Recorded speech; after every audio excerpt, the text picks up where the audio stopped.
Alrighty, on to our less wrong posts. All right. So the previous ones are kind of setting up like what's a bias. You should tell our listeners what we're doing that we hadn't mentioned before. 3 instead of 2. Oh, yes. We are doing 3. I think I put this in the show notes. I can't remember. We're doing 3 sequences posts. Thank you. 3 sequences posts this episode because the second 2 are both pretty short and the third one's really short and it really fits in with the second one. My 1,000-foot view of all 3 of these is that, and the last couple, is that Yudkowsky is just setting up like what a bias is. What are biases, and then in the context of what he's talking about. It's like not math, not statistics, not analysis. Where he's moving into talking about cognitive biases, and because he's going to spend the next 2 years writing about them. So I think he wants to make it dead clear what he's on about. So with that in mind, the first post we're talking about is useful statistical biases, which is the opposite of what we talked about in the last post. Who's our statistician who wants to talk about this one? None of us. I think you. So, Yudkowsky says that bias in humans means a particular tendency, trend, inclination, feeling, or opinion, especially one that is preconceived or unreasoned. And then says bias in statistics means a systematic as opposed to a random distortion of a statistic as a result of a sampling procedure. So those are 2 different meanings of the word bias, and I think that this is kind of just tackling the fact that people confuse the one word for the other when they start talking about like tackling biases or how we can get rid of biases. He points out that sometimes biases in statistical analysis are useful for simplifying and removing noise from things, which makes your estimate ultimately slightly less accurate, but on the other hand also reduces crazy variances. If one particular subvariable has large swings, it'll possibly move your data more than you want it to move based on that one little thing, and so you'll underweight it a little bit, which is a statistical bias, which also makes things easier to model and to predict. And so he said sometimes they can be useful in statistical modeling. And gave a bunch of math to it too, which it's hard to get into on the podcast, especially with 3 non-math people. Yeah, and for me, my eyes glaze over at that, because I take the message and I'll take his word for it on the numbers. Like, yes, it's lazy, but it's also, I don't know.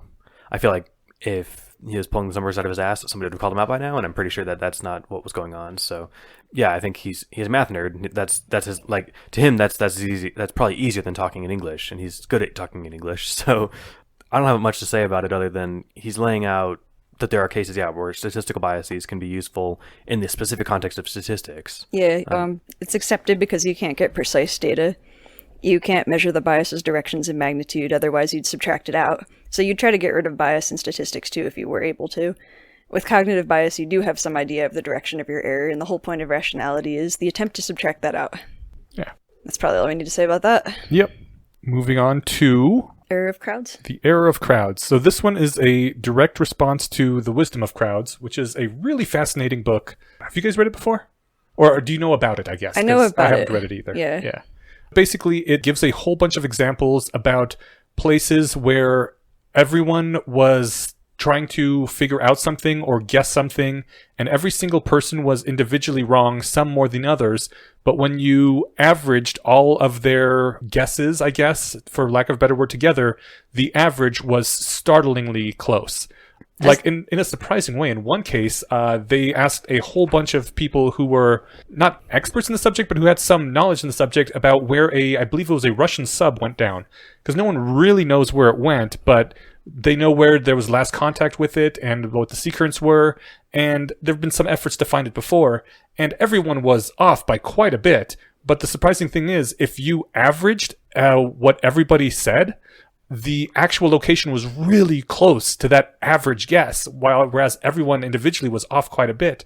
And the explanation was that most likely everyone had some little piece of data and a whole bunch of noise that they thought but were wrong about. And when you took everybody's guesses, everything that they were right about all kind of pointed in the same direction. Everything that they were wrong about kind of pointed randomly and all canceled each other out in the wash. So you just sort of get the useful information left in the end. This sounds like a very humbling and inspiring message that we should be more modest and just taking everyone's opinions and then amalgamate on the truth. Is that the way I should take this, Inyas? That is exactly how you should take it, Stephen. No, we at the very top of the post, he links back to an old Overcoming Bias post where the author says, I've kind of decided that I'm just going to take the average human population position on everything because I'm pretty sure I cannot do better than the average of everyone. Therefore, God is real. You know, right? Yeah. And if he was around a few hundred years ago, therefore slavery is okay, etc., etc. Yeah, which on the one hand kind of strikes you as dumb, but on the other hand, if you take this logic far enough, it's like hard to argue with him. We've got a sign on it's kind of a long little thing. It's on this cool scroll thing that my fiance got, and we put by the front door of our home. It's a long quote, but the end thing is, and it uses the word crazy in a way that today wouldn't be considered acceptable, but it's an old quote. And it's like the crazy ones are the ones who are willing to like go out on a limb, and they're the only ones who make change and make progress.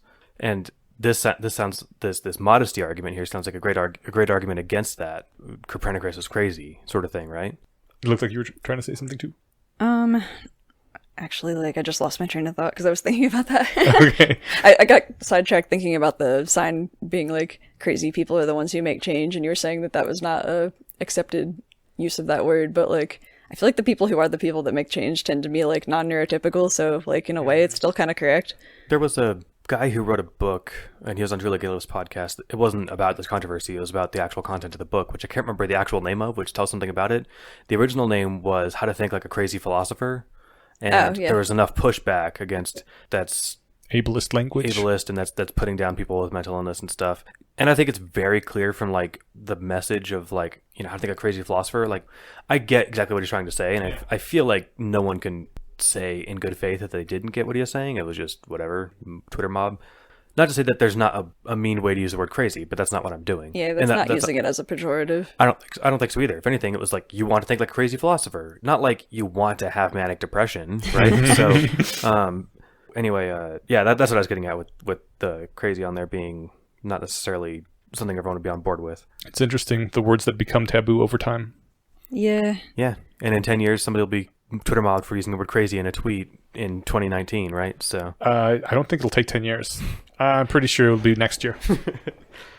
Anyway, in the area of crowds, Yudkowsky talks about prediction diversity, which is the squared error of the collective predicting, equaling the average squared error minus the predictive diversity, meaning the more diversity in a group, the smaller the error of the crowd.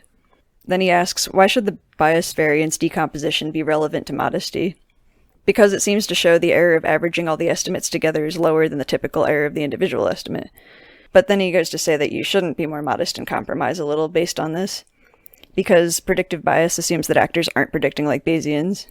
A quote, as Einstein put it, insofar as the expressions of mathematics refer to reality, they're not certain, and insofar as they are certain, they don't refer to reality. Hey, you've got to do it in a really offensive German accent. Oh. No, that's fine. Do you want to do that? I don't make you do it, no. Whenever I read an Einstein quote, I hear it kind of in his voice, or like the way that I've heard his voice portrayed. Anyway, the real modesty argument, Omen's agreement theorem, or Aumann, has preconditions. AAT depends on agents computing their beliefs in a particular way. AAT's conclusions can be false in any particular case if the agents don't reason as Bayesians. And then he goes to this example about the students and the math problem. Does somebody else want to go? Sure. So he uses a lot of math here, and I kind of stopped following it, and I found that this week and last week, it's really been useful for me to read the post, then put it aside, and just do something else for an hour or two, and then come back and read it again. And it seems to have like filtered in or something, or maybe I got past the initial intimidation of the math. But when I came back and read it a second time, it worked better for me. Yeah, that's how like you solve hard math problems. A lot of it is actually done in what was it? There's a terminology for this, and I'm not having a good brain day. Subconscious. Shower yeah, thought. Basically the subconscious. There was I called it shower thoughts. I guess. Oh, it's a diffuse mode. Okay. There's like focused mode and diffuse mode, and apparently you kind of like process stuff with the front of your brain. I'm not even sure if it's actually like the prefrontal cortex or whatever, but like there's a part of your brain that's like focused on like concentrating on something and working on it, and it gets tired quickly. But then there's like this background part of your brain that is able to work on things and chew on them for much longer. I had been banging my head on a programming problem this afternoon for like an hour, and finally like, all right, fine, I'm gonna get up and get some water and take a break. Less than 5 minutes, I'm away. I'm like, wait, I should try this, and I got it fixed. Nice. I think it's that kind of thing. And Yeah, that kind of thing happens all the time. That's like how your brain works. just give it a chance to get away from that stuff. That's why you have ideas and inspiration through dreams sometimes too. Kind of. Yeah. Dreams are weird, actually. But I see what you're saying. It's certainly maybe just a good night's sleep, and then you come back to it on a fresh brain, but one that you didn't know was exercising all night in weird ways, and then boom, thoughts.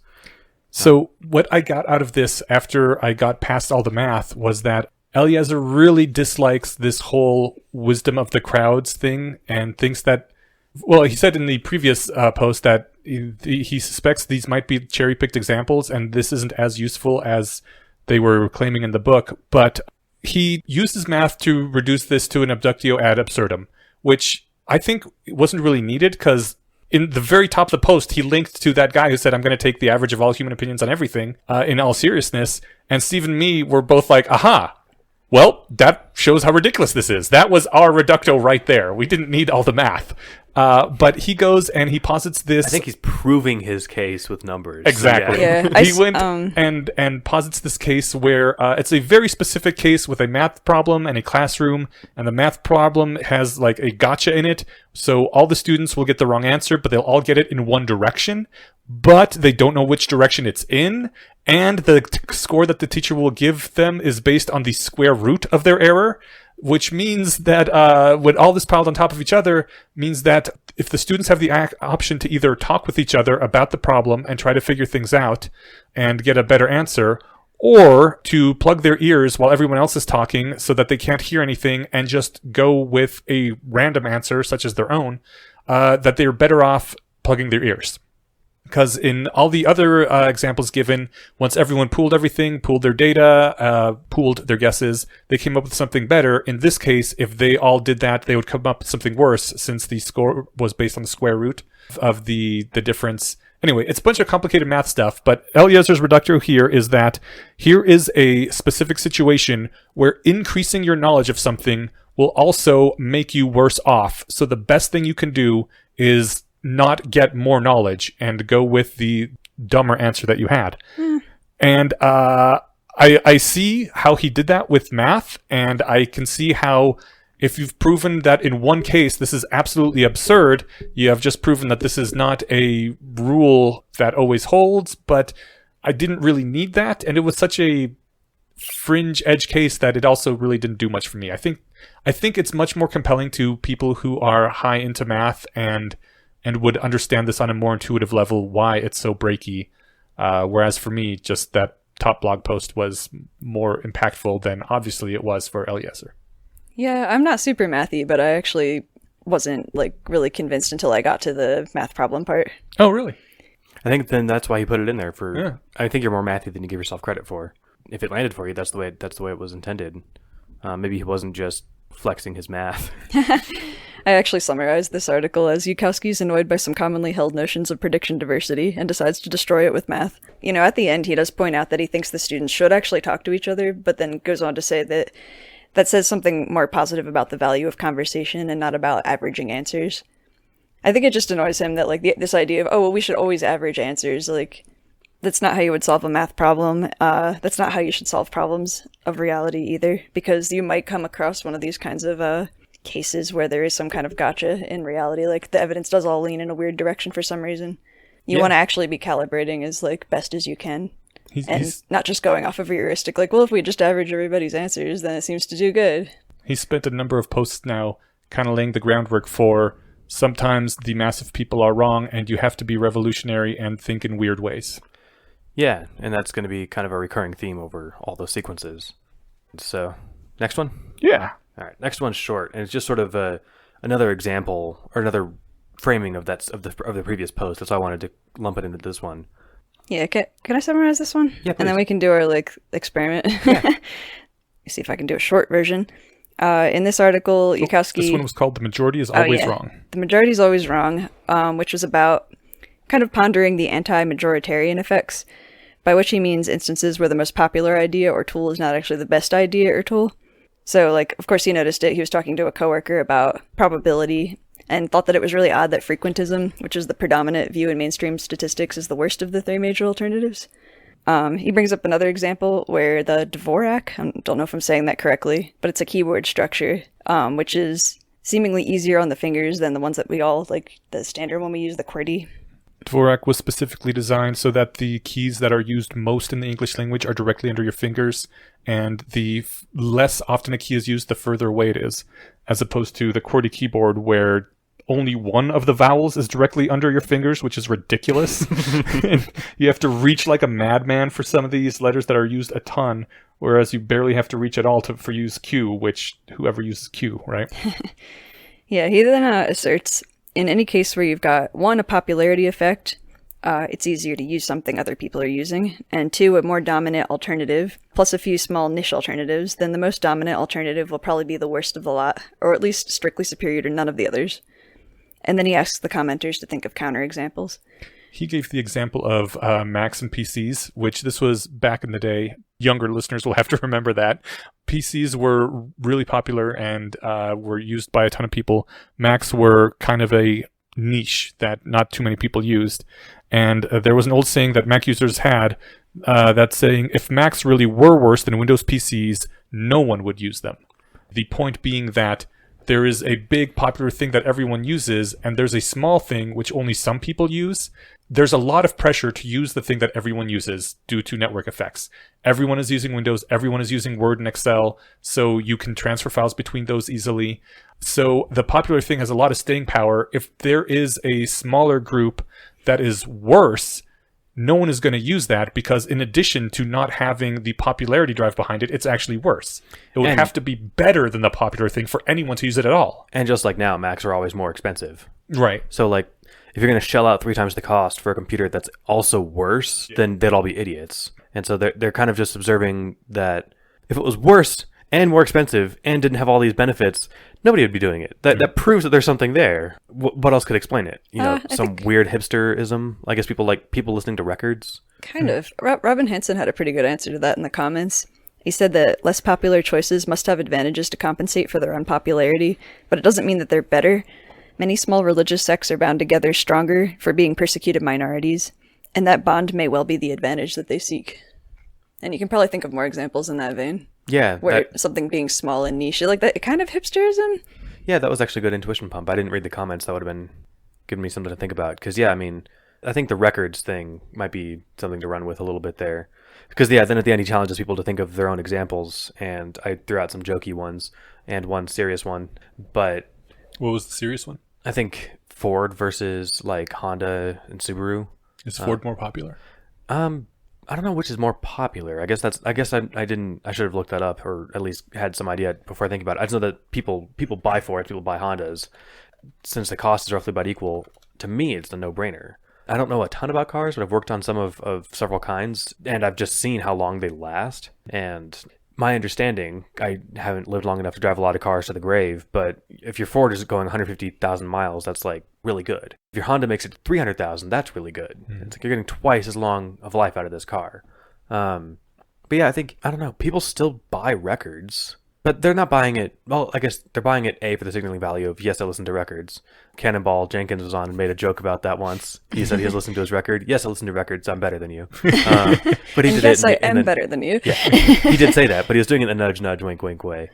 But I mean, there's something about the audio quality. I don't think anyone can maintain that like it sounds more like listening to the music in the recording studio. It sounds like listening to a record, and that has this authentic-y feel to it, and it does. So if that's what you're going for, that's not a good example. There were a lot of comments pointing out that there are a lot of cases where the most popular thing is the best thing.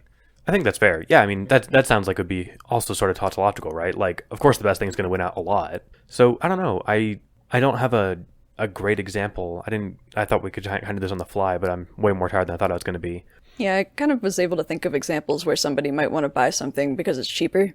I don't think that's like maybe what Eliezer was thinking of, but like I would be willing to take a hit on quality for something if it's cheaper to an extent. Yeah, depending on what it is, for sure. Or to like reduce decision fatigue. Yeah. I think the whole PC Master Race thing is kind of an example of this. PCs really are better for gaming, but they're harder to use and they're a lot more expensive, and their interface looks crappy.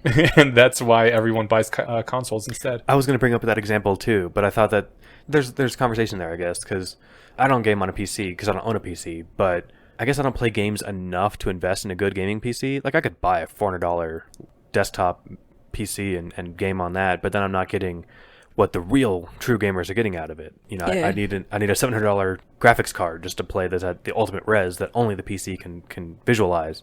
But that's more just like I play games for casual fun, and for that purpose, like the controller is comfortable. But you can plug a controller into some of the stuff too. You can. And if I was practiced at a keyboard and mouse, I could do that even better. The controller is specifically what I have issues with. The keyboard and mouse is just such a much better interface system for gaming that there's no comparison.